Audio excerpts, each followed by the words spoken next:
Summer's almost over, and I don't know where it went. Do y'all feel that way? It just seems like it just left. Okay, and every summer I think, oh gosh, I've got to go buy a bathing suit.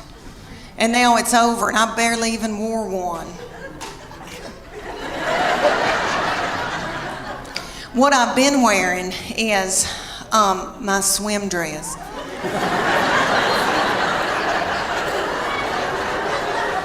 Because my life is over. I did a show for a bunch of women, and one of the women came up and she said, you know, you ought to go to Sears and get you a swim dress in the Land's End department. And I thought, should this hurt my feelings?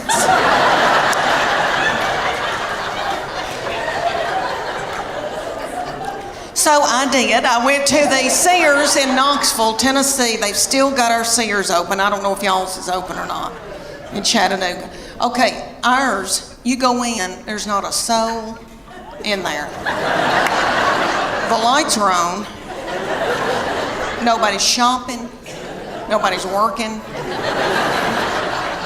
I mean, I felt creeped out, and I thought, are they running dope out of Sears?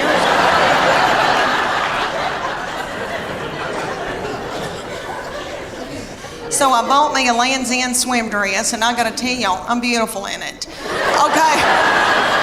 It gathers in right here where my hernia mesh is. And it shows my arms that I still have, because they're my daddy's, Jimmy Fletcher. I've still got his arms. Okay, I've still got my collarbones, praise God.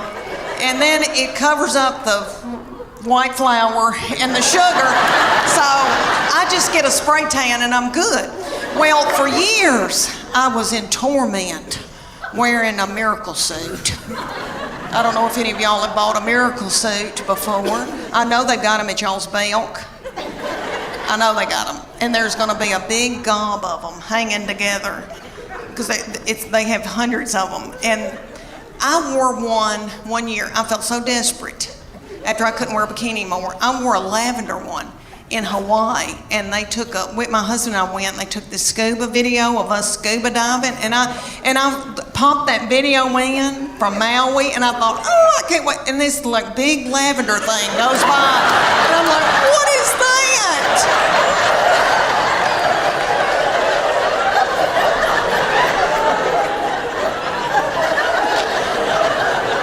I destroyed that video. It's awful. But anyway, so I get this miracle suit. They're at y'all's Belk, and it's got a big sign that says lose 10 pounds in 10 minutes. Miracle suit. You do, because you sweat yourself to death trying to get it on. Because it's got a girdle in it.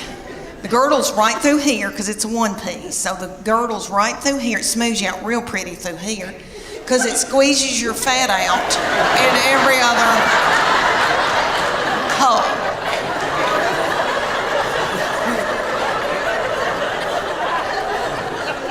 And don't get it wet, because somebody will have to cut it off of you.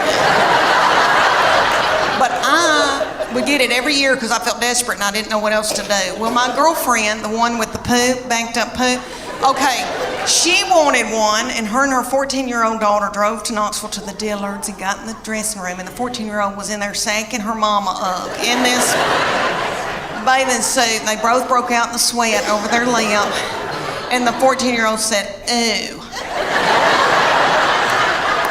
Mom. Gross. Let's put it back and get out of here. She said, I can't, I've got to buy it. I just peed in it. All right, I know you boys have been waiting for me to talk about my panties. I know, calm down. You know, I named this the Big Panty Tour. I've done 100 cities. This is winding it down. Thank you. Thank y'all. Thank y'all. And people ask me all the time, why'd you name this Big Panty Tour? And I tell people, I like big panties. Big panties say to me, freedom. Comfort. I was wearing these tiny panties for years, and they were cutting me in two.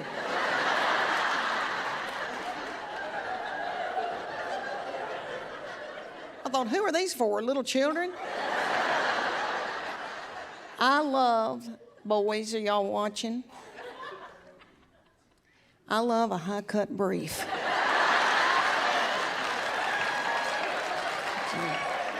I love a high-cut brief, and I like it to come over my stomach.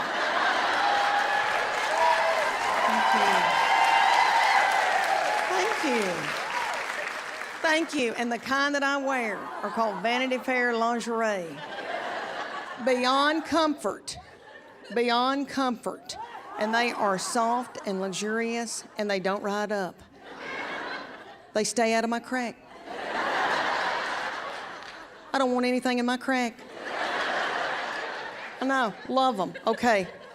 But I want you boys to know that I've held on to some tiny little hateful panties. And I've kept them in a drawer, and I get those out every once in a while in case some bills need to get paid, you know what I'm saying?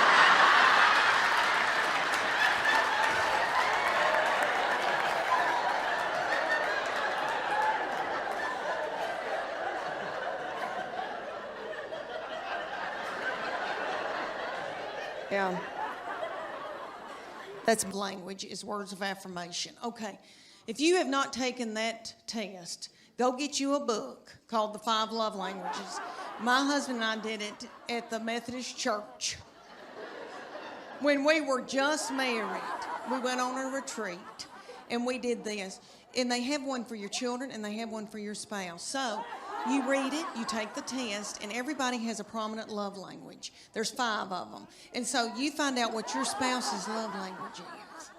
And they find out what your love language is, and you feed each other their love language. And then when you do, their love tank feels full.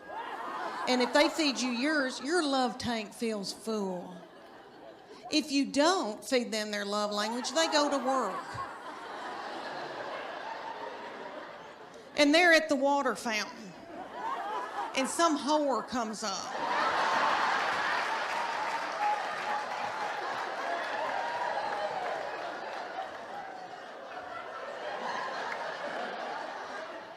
And feeds them their love language. And then they feel a tingle. And then Satan swoops in. Everybody, I think you know where I'm going with that. Okay. So there's 5 love languages. The first one is quality time. You know people that just want you to spend quality time with them. Just them. Okay.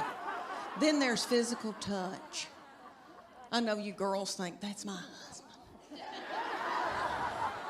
Physical touch. He's on me like a duck on a June bug. But I'm not talking about that kind of physical touch, the nasty kind. I'm talking about, you know, people that just want to squeeze and they're physical and they want to hold your hand, they want to hug on you, that kind of physical touch. Okay, then there's gifts. And that's my sister. She loves, if you've thought about her, it doesn't have to be expensive. If it's a rose, if it's a card, hers is gifts. She feels love and her love tank is full. Mine is words of affirmation. So all my husband has to say is, Leanne, you look beautiful today. Or Leanne, that Trisha Yearwood's chicken piccata is to die for.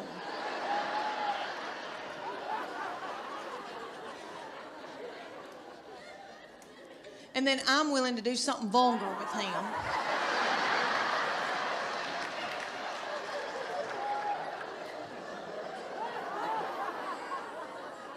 And then he gives me money to get my hair highlighted.